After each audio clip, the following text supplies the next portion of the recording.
Dando continuidade no capítulo 4, nós vamos tratar agora sobre o momento de uma força sobre uma linha.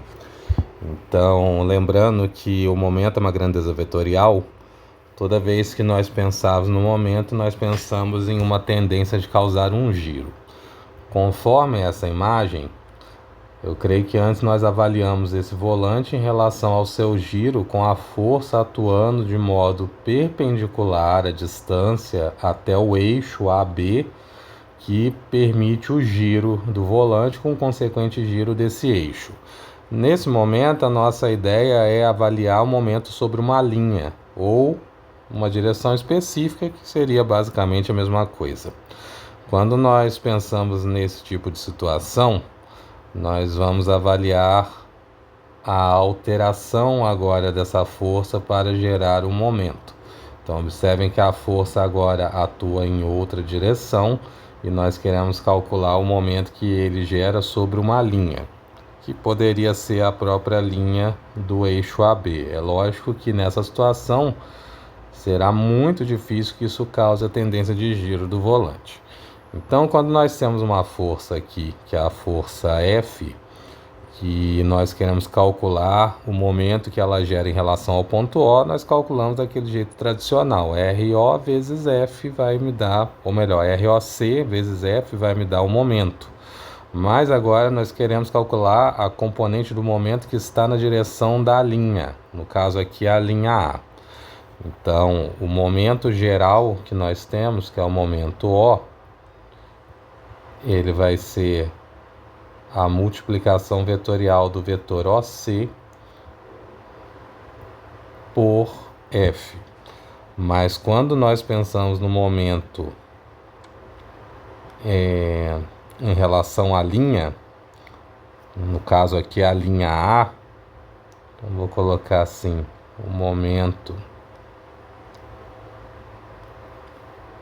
sobre A, ele vai ser diferente do momento em relação ao ponto O. E essa diferença é uma diferença vetorial, que se vocês pensarem um pouco, não vai ser muito difícil de determinar isso. Se eu quero calcular sobre a linha, então eu multiplico por um vetor unitário que está na direção dessa linha. E é exatamente isso que nós vamos fazer. Então observem que de novo nós temos duas abordagens, como é a forma tradicional. Uma abordagem é a abordagem escalar e a outra uma abordagem vetorial.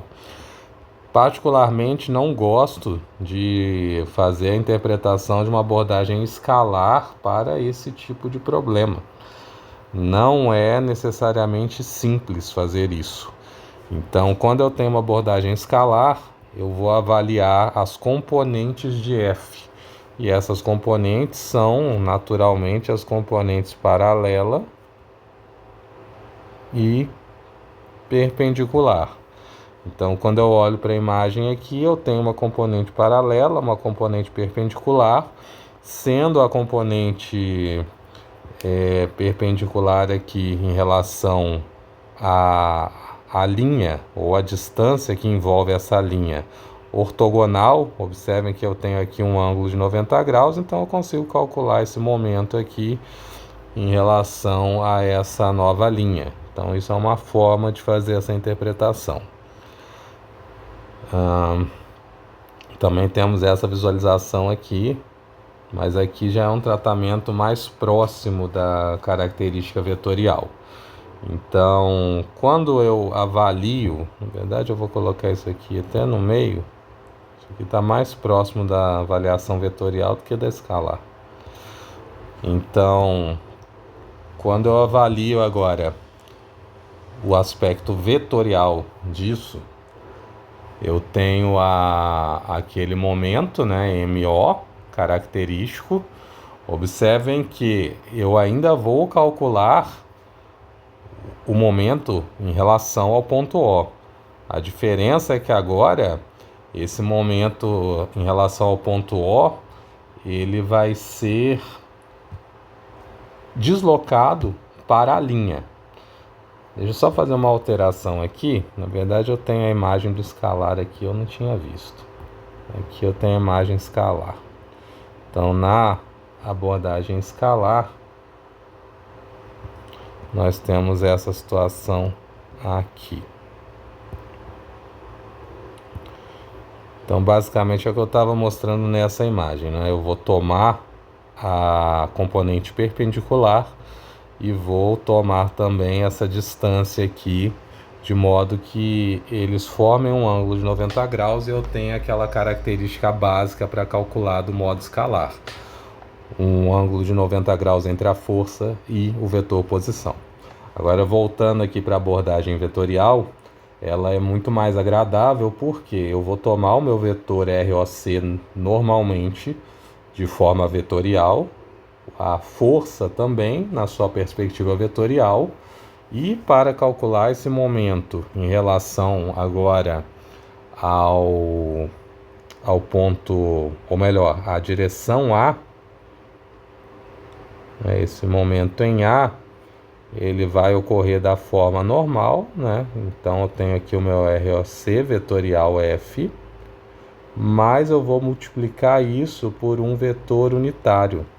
Vou usar esse formato aqui.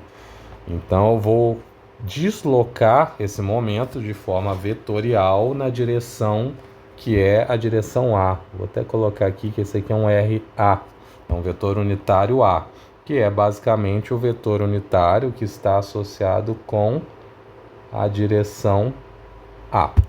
E aí, dessa forma, nós temos o cálculo do momento sobre uma linha. Então, contextualizando isso com um exemplo, que é o exemplo 4.6, nós temos a seguinte situação. Eu tenho aí um pedaço de papel, ele é dobrado ao longo da borda da mesa e o eixo A ele se situa no plano XY. E eu tenho também uma força F que está no plano YZ. Então, determino o momento de F sobre o eixo A. Basicamente, eu quero o momento de F em relação a esse eixo aqui. Então, coisas que são características aqui. O meu vetor distância, na verdade, a pergunta é essa, né? O momento sobre A. Então, observem o seguinte, o meu vetor distância aqui é o vetor ROB, que é dado pela distância, eu vou colocar isso aqui em unidade de sistema internacional. Aqui eu tenho 0,6 metros e aqui eu tenho uma força de 22 newtons. Então, as outras variáveis continuam normais. Então, o que eu tenho aqui é 0,6 J, né? Tá no eixo Y positivo, então esse é o meu vetor OB. Agora o meu vetor força, ele está dado no eixo Y e Z. Então eu tenho aqui uma força de menos, ou melhor, 22 vezes menos cosseno de 45 em J menos seno de 45 em K, isso dado em newtons. Então essas são as duas forças que eu vou utilizar.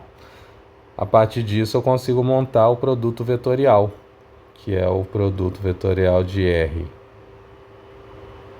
OB pela força F. Então, fazendo isso, nós temos o seguinte: o IJK, tenho aqui 0,6 e tenho aqui, melhor, vou colocar o 22 aqui fora. Então eu tenho menos raiz de 2 sobre 2, menos raiz de 2 sobre 2 são os valores, né, do cosseno de 45. Então, com isso,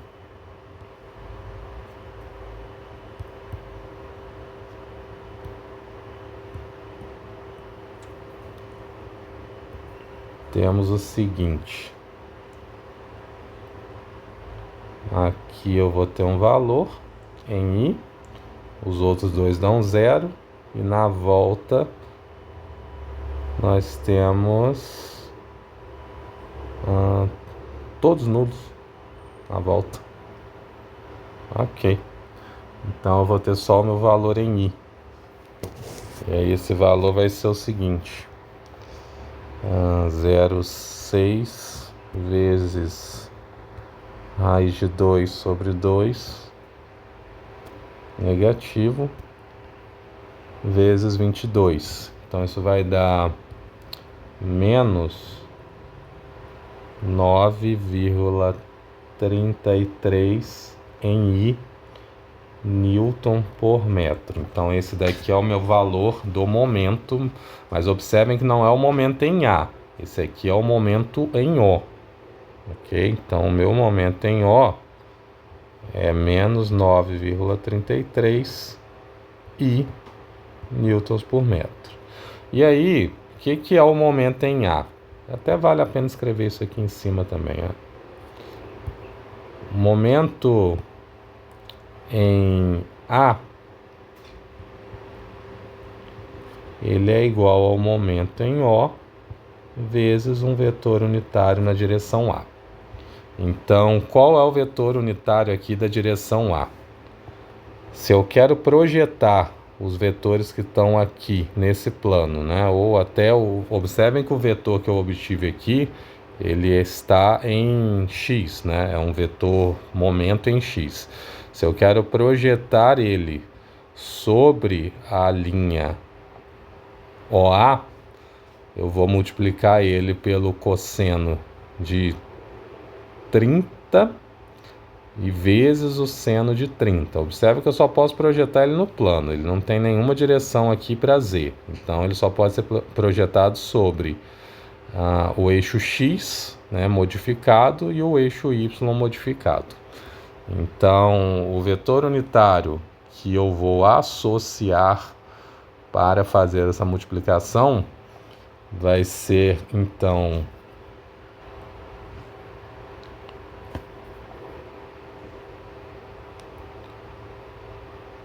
o meu vetor RA unitário, que é seno de 30i mais cosseno de 30j. Observem aqui que quando eu calculo cosseno de 30, é como se eu estivesse colocando sobre o eixo Y, e o seno de 30 sobre o eixo X. Então, por isso que esse é o meu vetor unitário. Então, agora, para calcular o momento em A, eu vou multiplicar o menos 9,33i de forma escalar pelo meu vetor unitário, que é o vetor RA. Para deixar isso aqui de modo mais específico, vou fazer o seguinte. Meu MA que eu estou usando vai ser o MO vezes o unitário na direção de A. Então, fazendo isso, nós temos aqui que a única componente que vai sobreviver, né, nessa multiplicação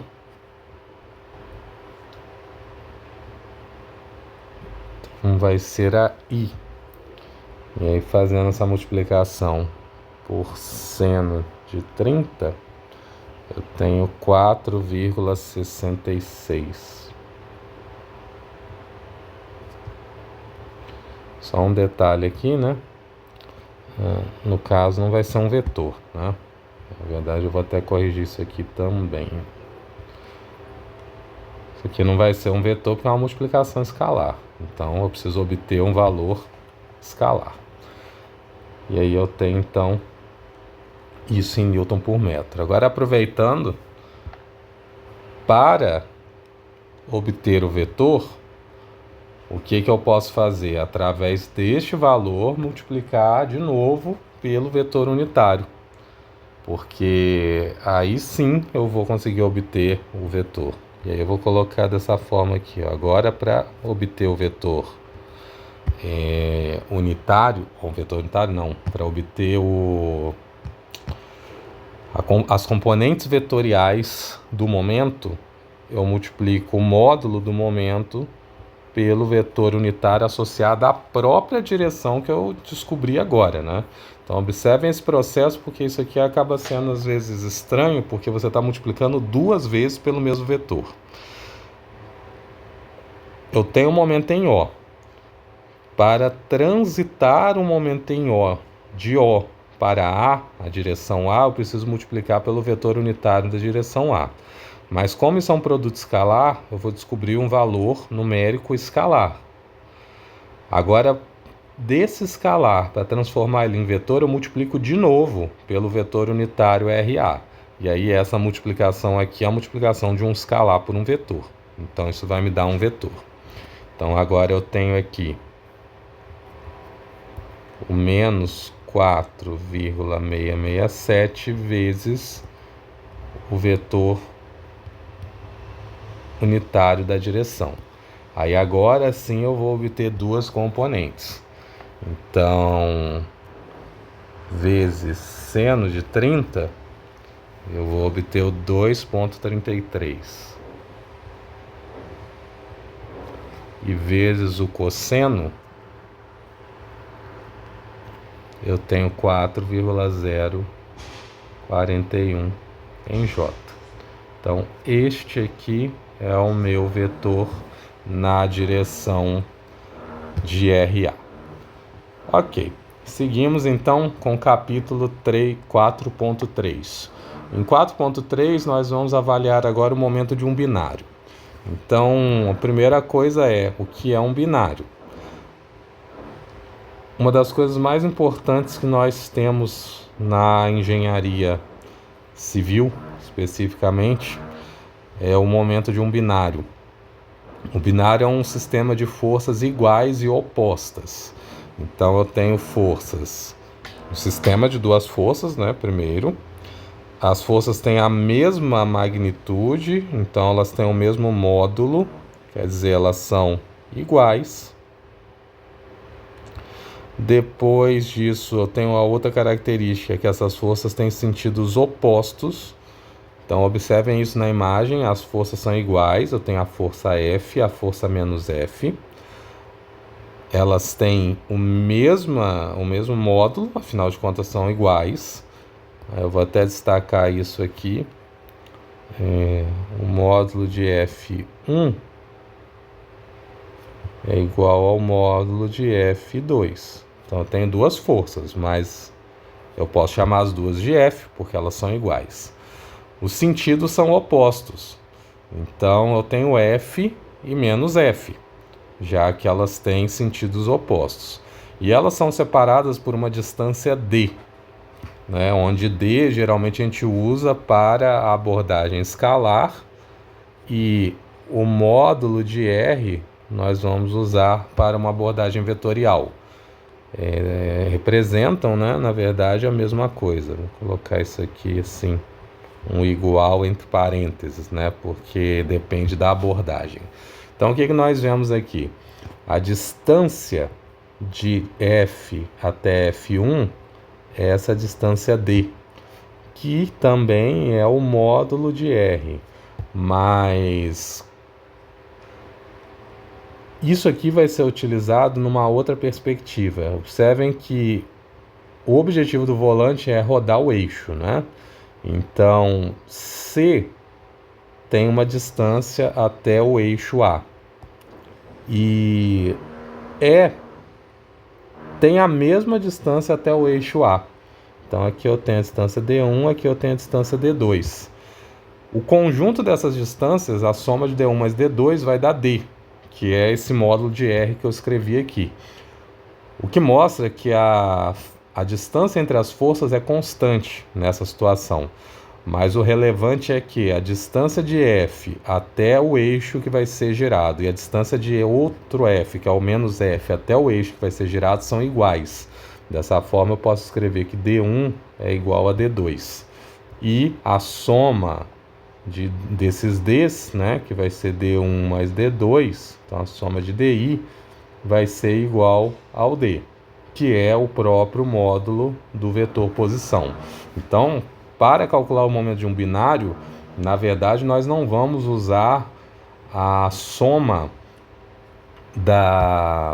ou melhor, a soma, nós não vamos usar a soma dos momentos, né? O momento de f e o momento de menos f, e depois somar. Podemos fazer isso sim, mas quando você vê um binário, você tem essas características, as forças, é um sistema de duas forças, as forças são iguais, os sentidos são opostos, então eu posso utilizar a separação de D para calcular o momento de um binário. E vocês vão ver que basicamente o momento do binário vai ser a distância entre as forças vezes o valor de uma das forças, ou o módulo da força. Ok. Acho que eu não vou apagar isso não, eu vou deixar essas características que eu levantei aqui. Ok. Então, quando nós pensamos no momento desse binário, observem o seguinte: forças podem produzir momentos, e um binário vai produzir um momento. Geralmente duas forças podem produzir dois momentos diferentes, e um binário vai produzir a soma de dois momentos que vão ser dados por um momento único, que vai ser o momento do binário. Então eu tenho aqui uma placa que é separada por uma distância d entre as duas forças, que é um dos seus lados, e a aplicação dessas duas forças tende a causar um giro. Observe que essas forças são opostas. Então a força F tende a empurrar, a força menos F tende a puxar. No fim, a estrutura fica em equilíbrio, porque ela não tem translação, mas ela tende ao giro. Então eu tenho aqui um momento que é resultante da aplicação do binário de forças. Forças de magnitude igual, ou módulo igual, ou tamanho igual, de direções também semelhantes ou paralelas e de sentidos opostos. Então, essa é a característica dessas forças, e isso pode ser conduzido a sistemas equivalentes. Então, um sistema de um binário pode ser substituído por um momento. Toda vez que eu tenho um binário, eu tenho um momento correspondente que vai produzir o mesmo efeito do efeito das forças dadas aqui.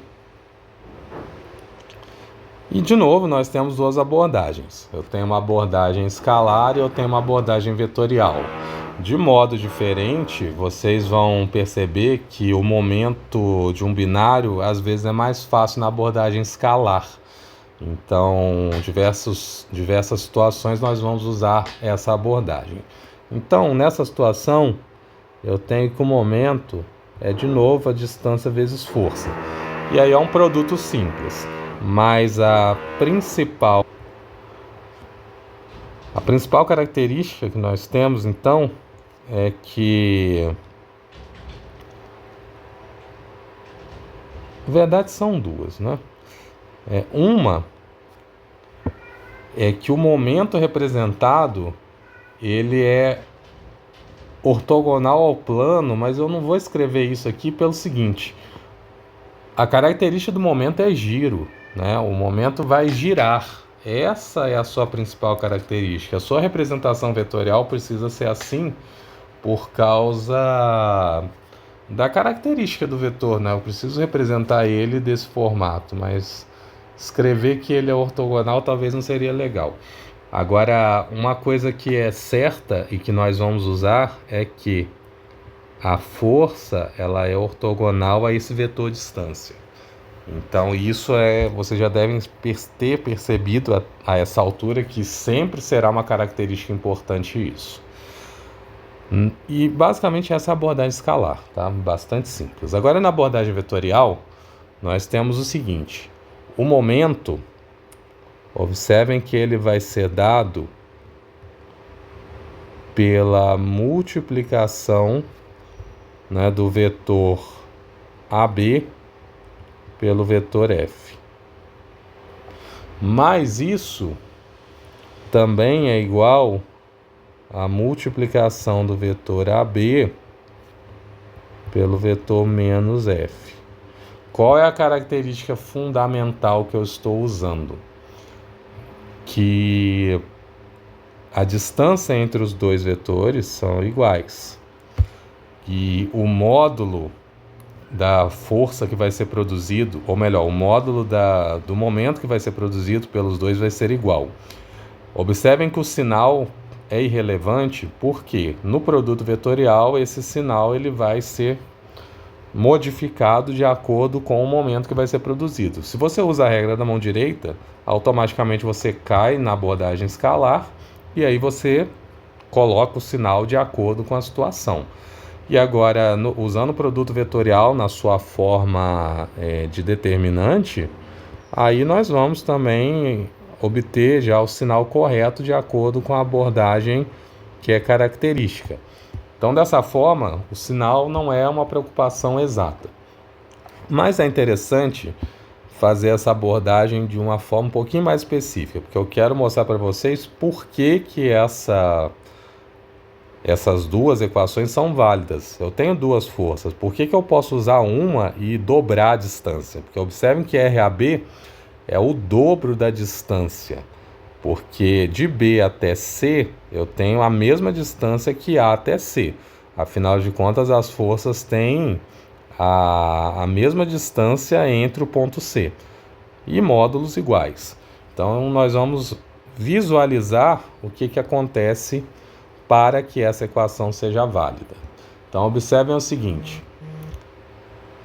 Para calcular o módulo, ou melhor, o módulo não, para calcular o momento, nós temos o seguinte.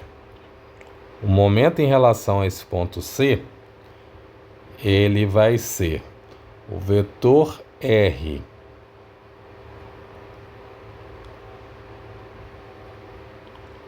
CA vetorial, a força menos F,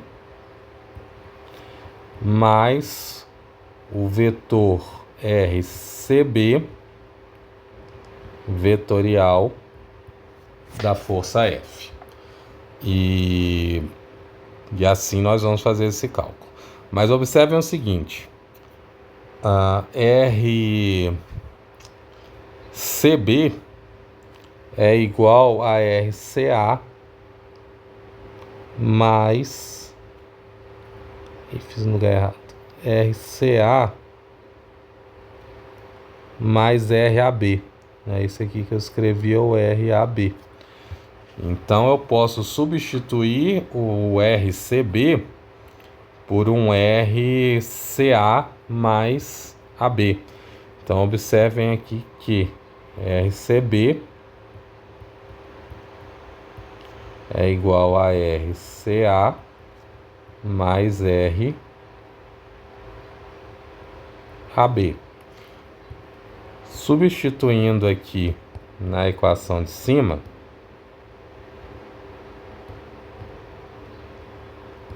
nós vamos ter o seguinte. Tem aqui agora então RCA mais RAB. E aí eu tenho o produto vetorial. O produto vetorial não tem problema nenhum. Eu vou simplesmente ampliar essa soma, que vai ficar da seguinte forma agora. RCA vetorial F mais RAB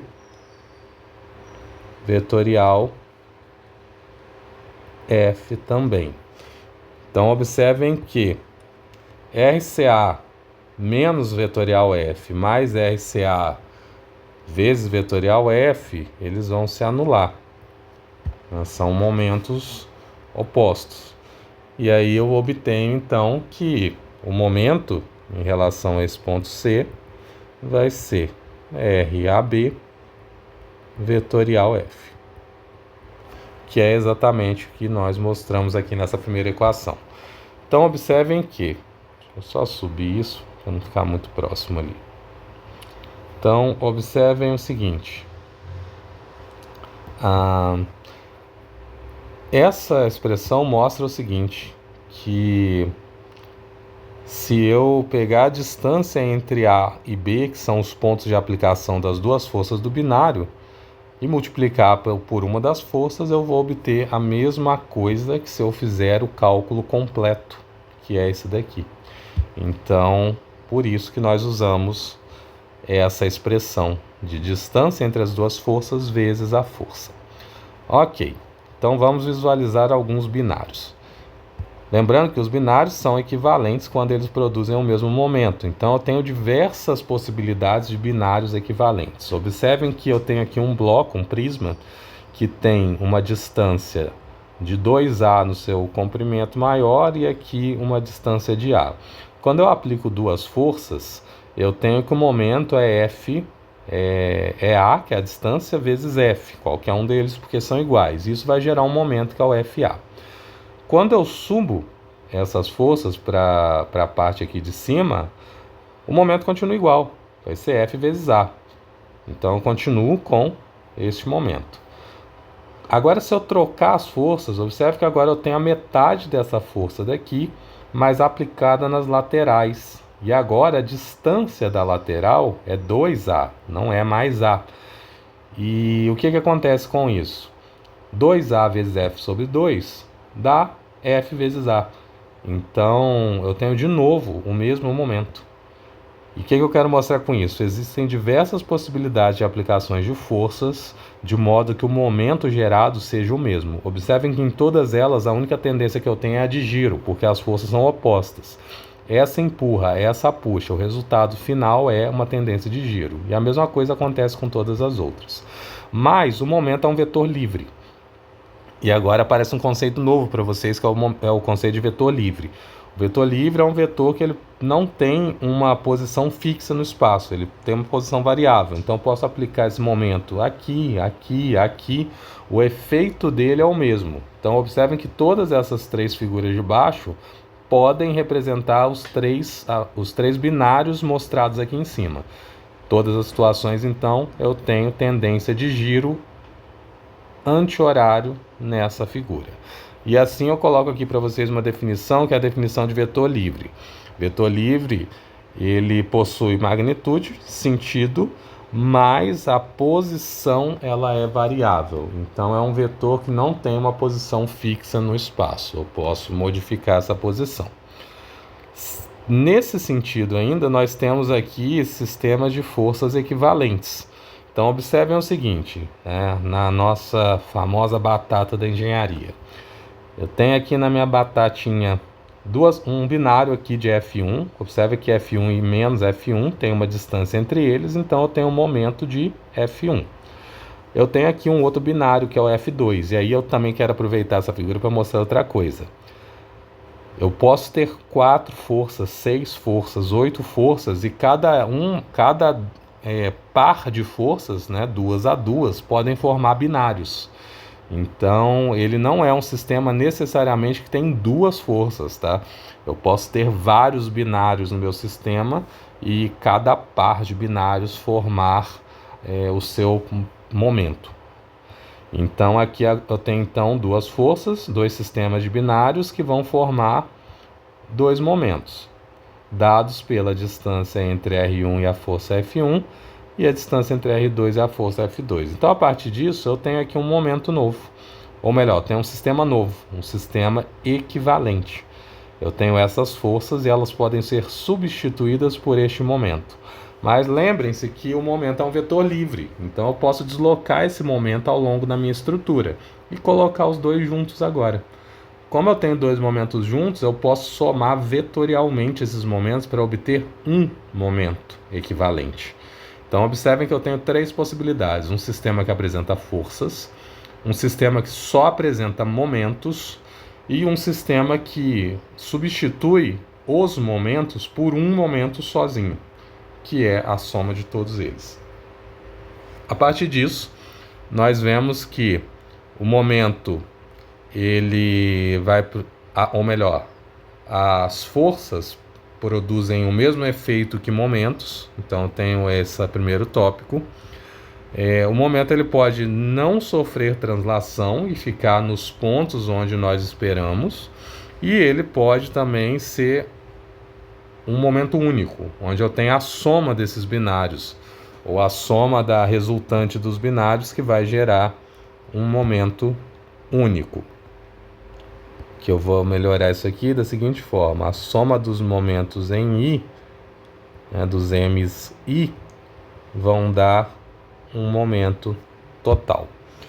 Como o momento é um vetor livre, eu posso deslocar ele ao longo da minha estrutura. Então eu posso aplicar ele no topo, numa parte mais baixa, abaixo do meio. Cada situação eu vou ter uma aplicação do momento, mas todos eles vão ter o mesmo efeito, que é a tendência de girar a minha estrutura.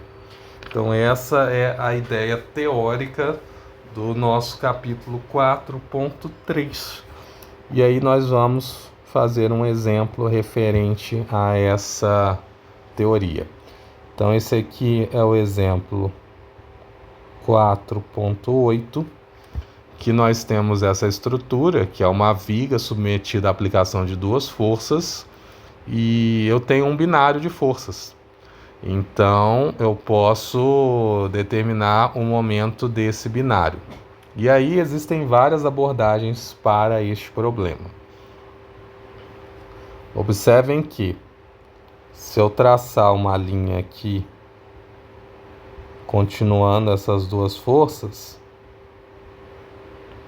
então eu tenho aqui a distância entre as duas forças, que é a distância D. Se eu multiplicar D por 10, eu vou conseguir o momento do binário. Mas qual é a distância D? Essa é a pergunta. Não é tão simples descobrir essa distância D.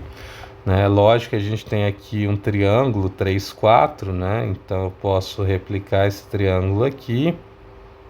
Ele é um triângulo de proporção 3, 4. A partir disso eu consigo descobrir esse ângulo. Tem as medidas daqui, que é 60. A soma de 30 mais 30. Então aqui é 60. E aí eu posso tentar descobrir, a distância aqui referente a esse 3. E depois de alguma forma resolver esse outro pedaço de triângulo que sobrou aqui. Talvez com a lei do seno seja mais fundamental. Ou melhor, lei dos senos, lei dos cossenos talvez. E assim seria uma forma de tentar descobrir qual é a distância D envolvida aí. Só que isso não é tão simples, Já está dando para ver que vai dar trabalho. Então existem outras abordagens que são mais eficientes do que isso. Então, a pergunta aqui é o momento do binário.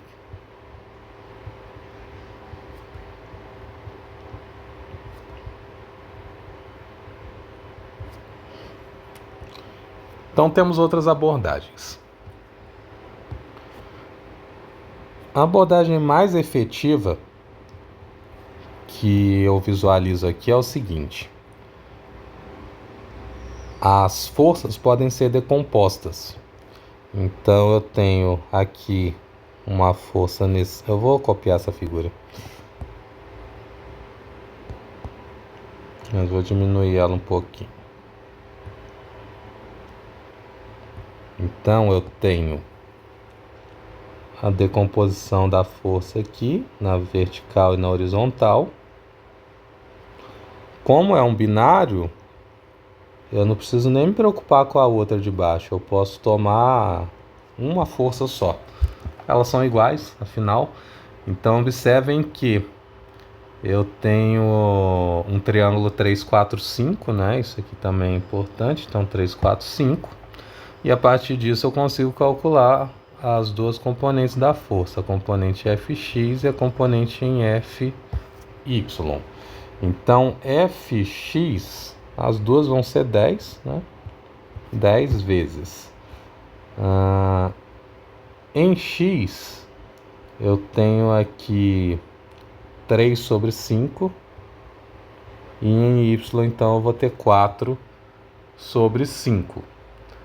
E fazendo essa conta é fácil, 10 dividido por 5 é 2, então eu tenho aqui 6 newtons e aqui eu tenho 8 newtons.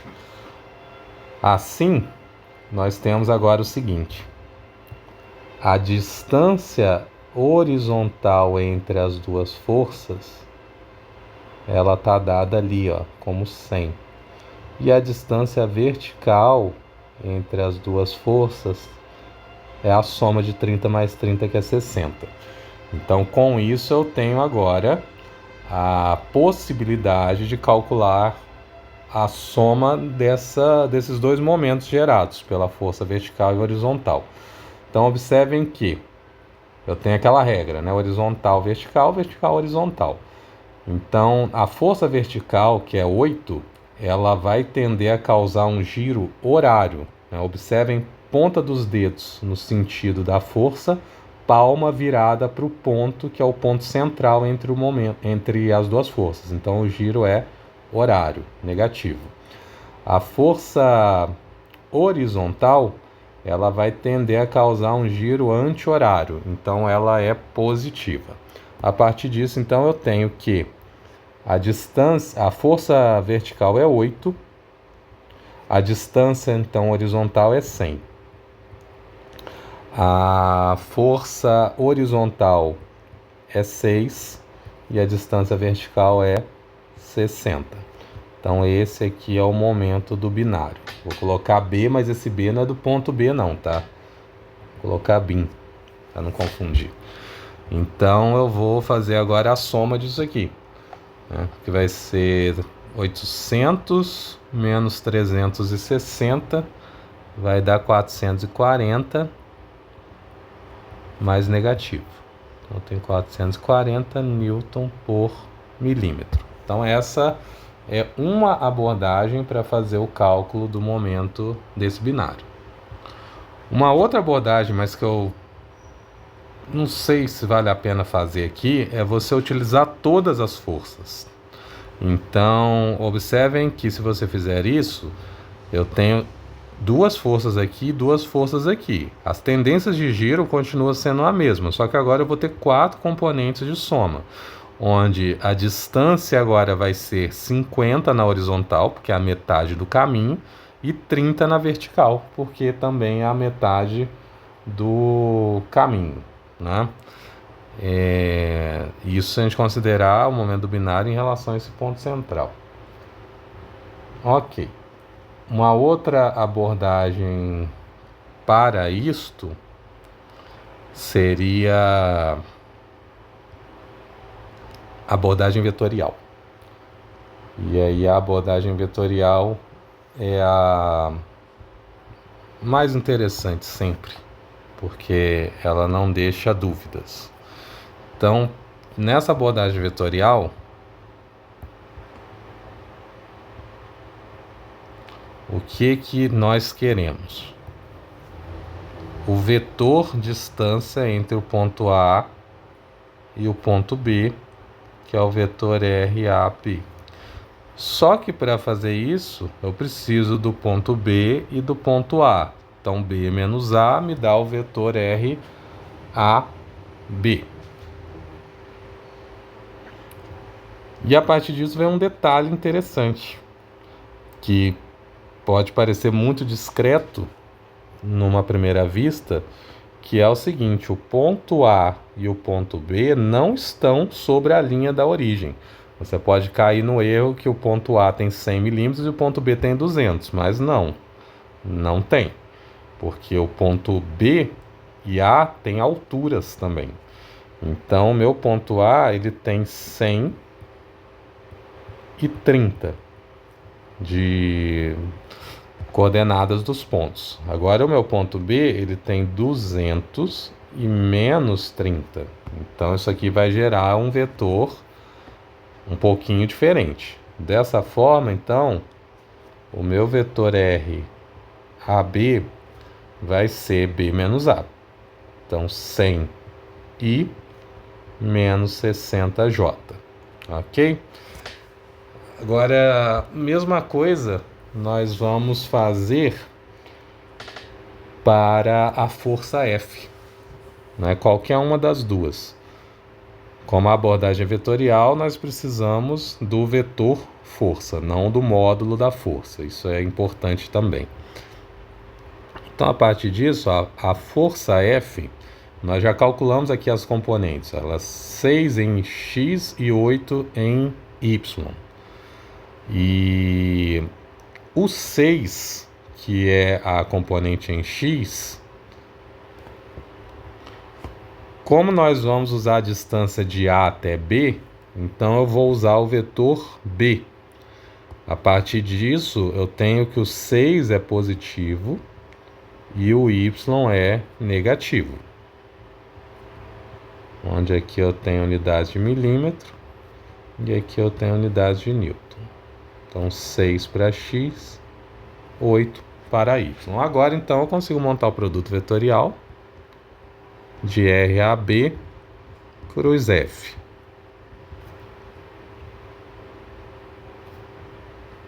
Que vai ser 100 menos 60, 6 menos 8 e o IJK.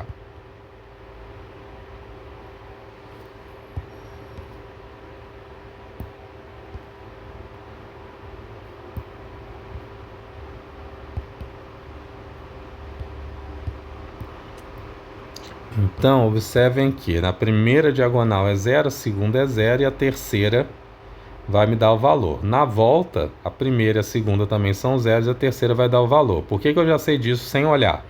Porque está no plano.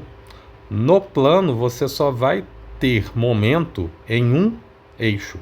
Se o plano é XY, o momento é em Z. Se o plano é XZ, o momento é em Y. Se o plano é YZ, o momento é em X. Então, tenham isso em mente sempre para evitar ficar fazendo muito cálculo, tá? Então, aqui eu tenho menos 800K e aqui eu tenho menos 60 vezes 6, que vai dar 360K. Então, a partir disso, o momento aqui desse binário vai ser menos 440K Newton por milímetro. Então, obtivemos a mesma coisa dali de cima. Todos eles nós vamos obter a mesma coisa. O que mudou é a abordagem. Em um, eu obtive um valor numa abordagem escalar. No outro, eu obtive um valor numa abordagem vetorial. Mas o que eu quero que vocês percebam é que todas elas vão ser importantes para os nossos propósitos. Então, terminamos o 4.3 e seguimos para o capítulo 4.4. Nesse capítulo, nós vamos falar de sistemas de forças equivalentes. E é um tópico que pode parecer irrelevante, mas não é, porque nós podemos, em diversas situações, substituir as forças que estão nos nossos sistemas, que são sistemas estruturais, por forças, ou melhor, por sistemas equivalentes. Então, esses sistemas, eles provêm dessa ideia que vocês vão ver agora, que é uma ideia muito inicial da estática. Então, é muito relevante que vocês consigam perceber a aplicação desse tipo de teoria, vamos colocar dessa forma. Tá? Isso é muito fundamental. Então, observem o seguinte, eu tenho sistemas que nós vamos definir agora, que vocês vão ver de hoje até o momento que vocês ainda estejam na engenharia, porque é uma coisa assim fundamental. Então, eu tenho sistemas que possuem forças distribuídas e eu tenho sistemas que possuem forças concentradas. Na realidade, se você pensar numa coisa assim muito simples, seu celular sobre a mesa. O celular é um plano, né? Ele tem uma área. E a força dele está distribuída sobre a mesa. Se você afastar ele e colocar ele muito na ponta, geralmente até o meio do celular, você consegue deixar ele com metade da área dele para fora da mesa. Quando você vai afastando mais que isso, ele vai cair.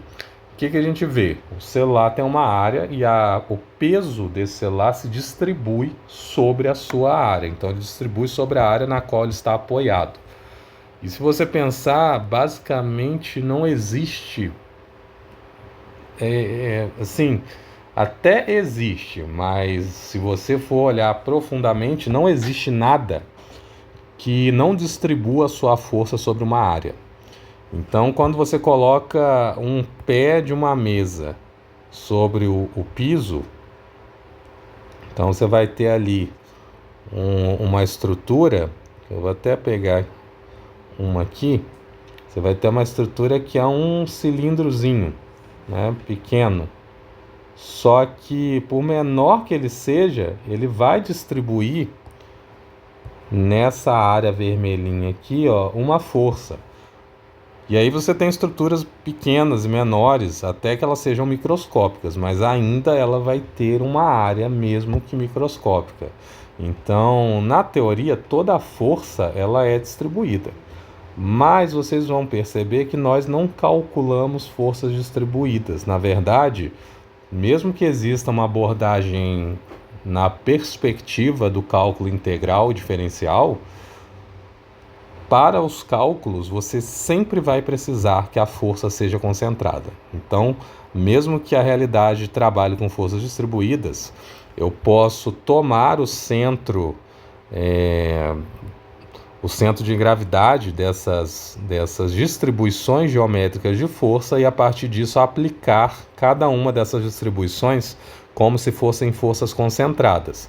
Depois que nós concentramos essas forças, aí voltamos para a teoria que vocês já conhecem a essa altura, que é de soma vetorial das forças. Então, eu somo todas as forças de forma vetorial e obtenho um sistema equivalente. Então, observem que eu saí da aplicação real de uma força, então o dedo e a palma da mão, ela e junto com os outros dedos, né, distribuem forças ao longo dessa estrutura.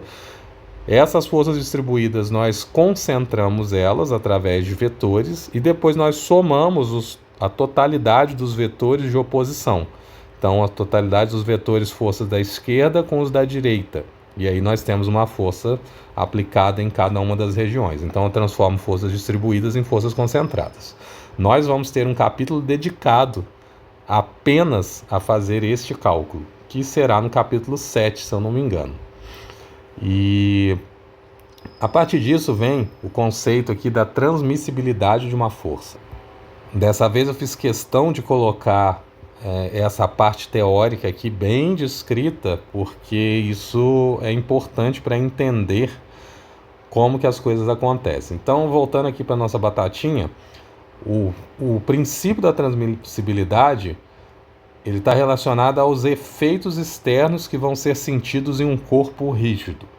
Se o corpo não for rígido, nós vamos ter outras características. Então, esse princípio diz que as forças são transmitidas ao longo dos pontos no interior do corpo, independente do ponto onde ela foi aplicada. Então, sempre ao longo da linha de ação da força, eu vou conseguir distribuir ela ao longo desse corpo. Então, observem que eu tenho aqui uma força F. Essa força F está aplicada no ponto A, ela poderia estar aplicada aqui na ponta e ela poderia estar aplicada aqui na outra ponta. Então, ao longo da linha de ação dela, se o corpo é rígido, eu posso modificar o ponto de aplicação dessa força, porque ela vai sofrer o mesmo efeito. E aí, ideia sobre isso. Você tem uma mesa retangular. Você vai empurrar essa mesa. Você tem duas possibilidades de empurrar ela. E é lógico que eu vou mudar o termo, o vocabulário para descrever isso, mas o efeito ainda vai ser o mesmo. Deixa eu pegar uma forma dessa daqui. Então eu tenho aqui, ó, a minha mesa.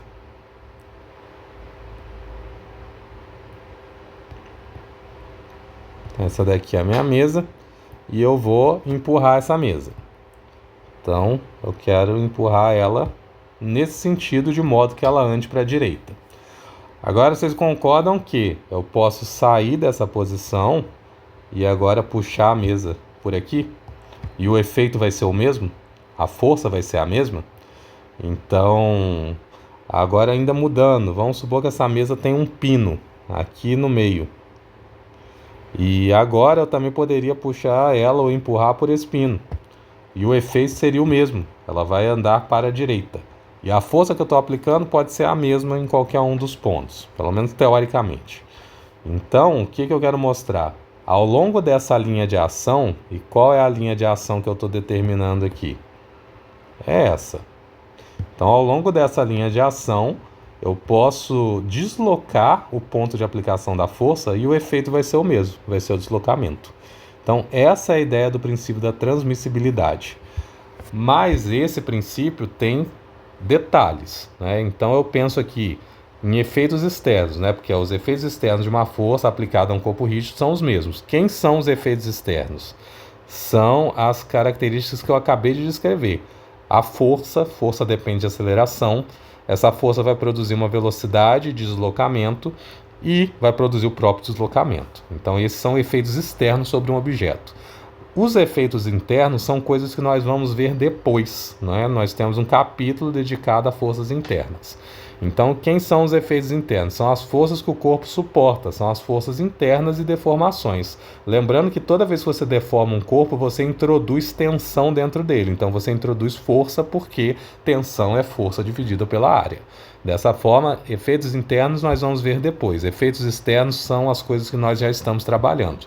A partir disso, eu posso deslocar os pontos de aplicação da força ao longo dessas estruturas, de modo que elas se mantenham dentro da sua linha de ação e os efeitos provocados vão ser os mesmos. Só que existe uma diferenciação, né? O que é um corpo rígido? Nós falamos até hoje de partículas ou pontos materiais e de corpos rígidos, mas nós não falamos de corpos deformáveis. Existe uma diferença. E aí sim vem o exemplo da mesa. Por que é importante que eu coloquei uma mesa? Porque a mesa é um corpo rígido. E o que acontece com a mesa? Se eu empurro ela por aqui ou se eu puxo ela por aqui, o efeito é o mesmo, porque eu tenho um corpo rígido. O que acontece no corpo rígido? Ele não se deforma. A distância entre os pontos ela é constante. Então eu sempre vou manter as características desse corpo. Agora, quando eu avalio um corpo deformável, isso muda. Porque pode ser que quando eu aplique essa força nesse ponto, esse ponto se deforme. Quando esse ponto se deformar, a estrutura vai perder a sua característica original. Então, os pontos eles sofrem reposicionamento. Por isso que esse princípio leva em conta os corpos rígidos e não os corpos deformáveis. O tratamento de corpos deformáveis, se eu não me engano, vai ocorrer em resistência dos materiais. E aí é uma outra teoria, uma outra história. Então, ok. Quando nós pensamos nos sistemas aqui e nós queremos construir sistemas de forças equivalentes, eu trato daquele mesmo princípio que eu mostrei para vocês anteriormente. Então, eu tenho uma força aplicada aqui no ponto A e numa construção matemática, observem que se eu aplicar uma força no ponto B e essa força ela tem a mesma magnitude da força no ponto A, só que elas são opostas. Isso quer dizer o quê? Que eu não tenho efeito resultante nenhum aqui. Essa força com essa se anulam. Então não acontece nada. Mas esta força F com esta força F, ou seja, o menos F com F, produzem um momento, porque isso aqui é um binário. Então eu introduzi um binário no sistema e aí eu tenho agora essa representação aqui, onde eu tenho uma força F e um momento mb gerado pelo binário que foi introduzido no sistema.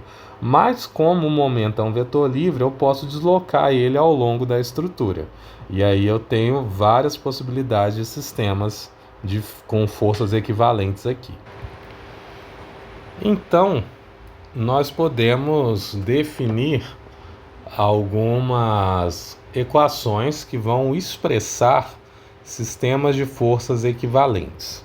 Então, olhando para essa outra figura, nós vamos ter o seguinte: para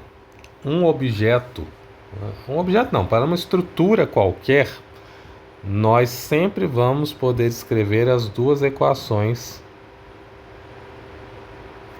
a seguir, que são as equações para a força resultante e para o momento resultante. Então, a força resultante, basicamente, vai ser o somatório das forças Fi, que são aplicadas no sistema, onde eu tenho aqui o I de 1 até um N qualquer.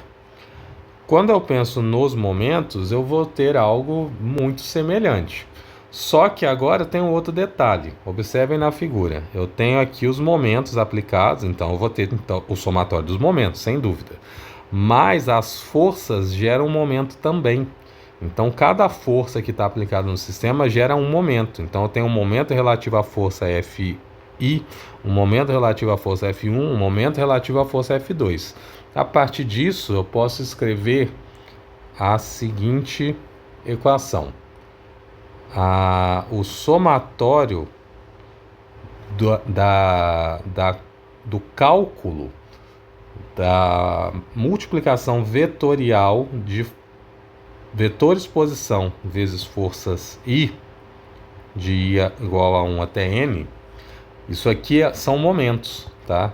Então, isso aqui, na verdade, é o produto vetorial que conduz a um momento.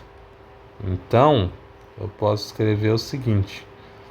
Isso aqui são momentos, né? Vetor posição vezes vetor força. Mas a isso eu vou somar também os momentos que eu já tenho ali aplicados e que eu já conheço. Então, esses momentos que eu vou tomar cada um deles de igual a 1 até um N, vou colocar um M aqui agora para modificar essa nomenclatura. Então, toda vez que nós tivermos sistemas quaisquer, eu vou poder calcular a força resultante sobre esse sistema e os momentos resultantes sobre esse sistema. E aplicar essas forças e esses momentos no meu sistema, como foi feito aqui na figura. Então, eu tenho aqui uma distribuição de forças e momentos. Soma as forças, eu tenho uma força resultante. Somo os momentos e calculo os momentos gerados por cada força, aí eu tenho também um momento resultante. Então, com isso, nós temos aqui uma equação base. A partir disso, nós vamos definir o que é um sistema de forças equivalente. Então, para um sistema de forças equivalente, eu preciso escrever o seguinte: a força resultante sobre o sistema 1, ela precisa ser igual à força resultante sobre o sistema 2. Toda vez que isso for verdade, eu vou ter o seguinte, que o somatório das forças no sistema 1, onde eu vou colocar aqui I igual a 1 até N1, ele precisa ser igual ao somatório das forças no sistema 2, também de cada força I, de N1 a N2. Então, isso sempre precisa ser uma verdade. De modo semelhante, eu tenho que o momento resultante no sistema 1 precisa ser igual ao momento resultante no meu sistema 2. Que da mesma forma, mas agora através de outra equação, né, eu tenho que o somatório dos vetores posição vezes as forças I, de I igual a 1 até N, mais o somatório dos momentos em I, de I igual a 1 até M, vou colocar N1 e M1, eles precisam ser exatamente iguais à mesma coisa, só que agora em relação ao sistema 2, né? Até é importante, eu vou destacar isso aqui, esse é o sistema 1, esse é o sistema 2, então eles precisam ser iguais, onde agora aqui eu vou ter o N2 e o M2. Então observem que para calcular sistemas de forças equivalentes, eu preciso respeitar que o somatório das forças no sistema 1 precisa ser igual ao somatório das forças no sistema 2. O somatório dos momentos no sistema 1 também precisam ser iguais aos somatórios dos momentos no sistema 2. Só que os momentos dependem das forças e dos próprios momentos que já estão aplicados no meu sistema. A partir disso, nós vamos definir alguns tipos de sistemas de forças. Então, eu tenho o sistema mais geral de forças, que é um sistema de forças concorrentes. Quer dizer que todas as forças conduzem ao mesmo ponto. Eu posso somar essas forças, definir a direção, o sentido do vetor e obter um vetor força resultante. Qual é a característica principal desse tipo de sistema? É que ele não vai produzir um momento no ponto B, porque ele já está aplicado sobre esse ponto. Então, forças sobre um ponto não podem produzir momentos sobre esse ponto. Outro sistema que eu tenho, que é um sistema muito comum nas nossas aplicações, em todas elas, são os sistemas de forças coplanares. Isso quer dizer que eu tenho forças aplicadas num único plano. E para isso, eu consigo somar todas essas forças e calcular a força resultante. Essa força resultante vai produzir um momento em relação a algum ponto dentro dessa estrutura, no caso aqui o ponto B. E a partir disso eu tenho então como descobrir, na verdade, porque pensem que nós vamos querer aqui encontrar um sistema de forças equivalentes. Então observem que eu tenho aqui o momento I, o momento 1, e então um momento resultante, uma força resultante. Eu consigo descobrir qual é o ponto no qual eu preciso aplicar a força resultante para que eu tenha esse sistema equivalente a esse sistema daqui. E isso é muito simples. Se eu conheço qual é o momento resultante, e se eu conheço a força resultante, através do cálculo do momento, que é força vezes distância, é só passar a força dividindo. Então eu vou ter a distância na qual eu preciso aplicar esse momento para produzir a mesma força, ou melhor, o mesmo sistema. Outro sistema importante é o sistema de forças paralelas. Também é muito comum, e vocês já viram isso ao longo dessa disciplina. Forças paralelas são forças que estão paralelas umas às outras. Automaticamente, eu tenho aqui um plano no qual essas forças são paralelas. Então, isso também é interessante. Eu posso somar essas forças, obter uma força resultante, somar os momentos, obter o momento resultante e fazer o mesmo processo anterior. A diferença aqui é a seguinte.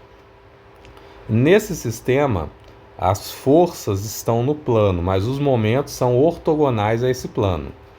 Neste sistema aqui, as forças são ortogonais ao plano e o momento ele é paralelo ao plano. Então, o momento aqui vai ser perpendicular sempre às forças.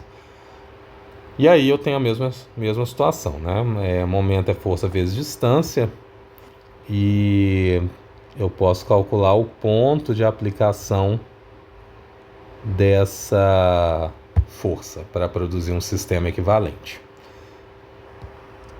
E caminhando para o final desse capítulo agora, nós temos o sistema de forças equivalentes do torsor, que também são as forças no torsor, ou um sistema geral de forças. O que acontece aqui?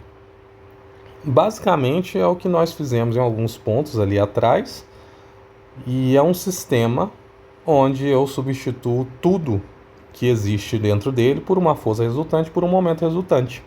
Então, além disso, eu vou encontrar aqui uma força resultante paralela ao momento resultante. Então, nós temos duas possibilidades. Esse sistema pode ser um sistema positivo, como está mostrado aqui, onde a força é paralela ao momento, mas as duas apontam no mesmo sentido, ou um torsor negativo, onde a força atua em um sentido, o torsor em outro, mas os dois são paralelos ainda. E eles vão produzir, o deslocamento desse sistema de modo paralelo à aplicação deles. Só que existe uma forma de montar isso, que é mais específica. Embora eu coloquei esses pontos ali em cima sobre o torsor, na verdade, acho que isso aqui eu consigo colocar aqui em cima. Isso.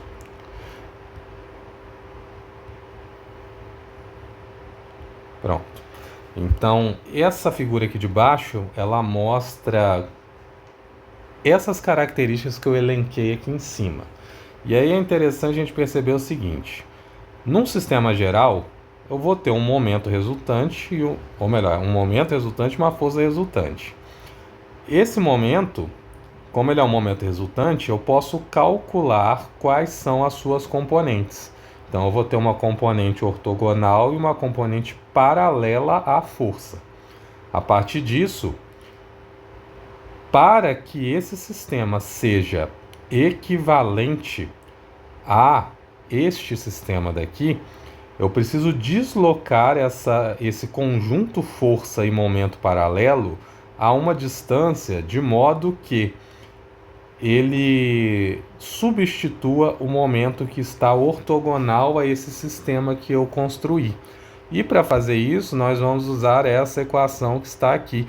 A distância necessária de deslocamento, que é essa mostrada na terceira figura, ela é calculada dividindo o momento resultante ortogonal pela força resultante. Quando eu faço essa divisão, eu encontro qual é o ponto de afastamento, ou qual é a distância de afastamento necessária do ponto original A, que eu preciso deslocar essa força resultante para que esse sistema seja equivalente ao sistema dado. Dessa forma, eu vou conseguir representar o sistema por uma força e por um momento. Isso é uma coisa bastante relevante que vai fazer parte da vida de vocês, mas às vezes não é uma coisa tão simples de enxergar. Isso aí é algo, sem dúvida, vai acontecer. E com isso, então, a gente termina o capítulo 4. Né? Eu falei que ia ser um pouquinho mais curto, estou tentando, mas tem uma quantidade relevante de coisas. Na próxima aula, eu vou trazer os exercícios mais importantes, vou resolver os exemplos que esse capítulo agora 4.4 traz, e aí nós já partimos para equilíbrio de corpos, que é algo muito importante para nós.